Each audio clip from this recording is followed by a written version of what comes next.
السلام عليكم ورحمة الله تعالى وبركاته. ازيكم يا احبابنا ومتابعينا، عاملين ايه؟ يا رب دايما تكونوا بخير.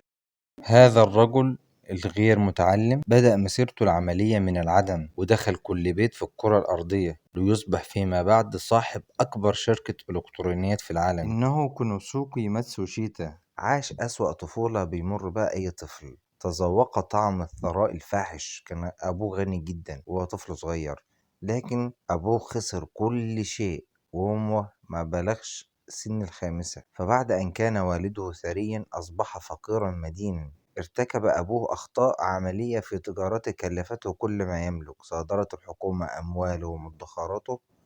الأب مستحملش، توفى نتيجة هذه الصدمة. انتقل ماتسوشيتا من قصر فاخر إلى شقة ضيقة مع إخواته الثلاثة. كانوا يجدون الطعام يوما ولا يعثرون عليه أياما. تعرض أشقاؤه لمشكلات صحية دفعوا ثمنها حياتهم بسبب عدم قدرتهم على مراجعة المستشفيات وشراء الأدوية. اضطر ماتسوشيتا أن يخرج من المدرسة وهو عنده 9 سنين.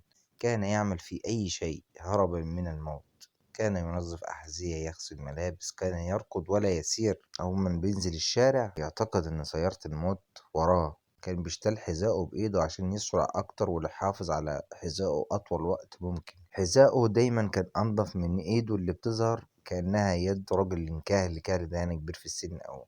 حصل ماتسو على وظيفة مساعد لحام في شركة كهرباء. كان بينجز مهامه بسرعة جدا، مش حرصا على الوقت ولا حاجة، بس هو عاوز ينجز أكتر وقت من المهام والعمل قبل ما يموت، لأنه كان بيعتقد الفقر بتاعه سيعجل من رحيله ويبكر من موته. سرعة إنجازه في العمل أعجبت رؤسائه، فقرر رئيسه أن يمنحه دورة تدريبية في الكهرباء. اجتازها بسرعة وبنجاح جدا. تحول بعد ذلك إلى مساعد كهربائي ومنها إلى كهربائي. ماتسو بدأ يعمل مهام أكبر وحصل على دخل أعلى.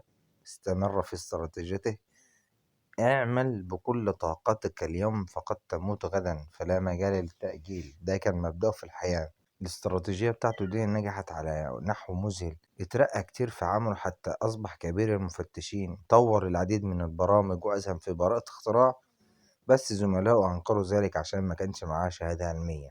كاد أن يموت من الغيظ عشان أصحابه مرضوش يدوله حقه. يسكت؟ لا، ما سكتش. يعمل إيه بقى؟ ساب الشركة فورا، ما فكرش بين شركته الخاصة بنفسه. فتح شركة جديدة باسمه كرد فعل عشان يوري زملائه: أنا أهو.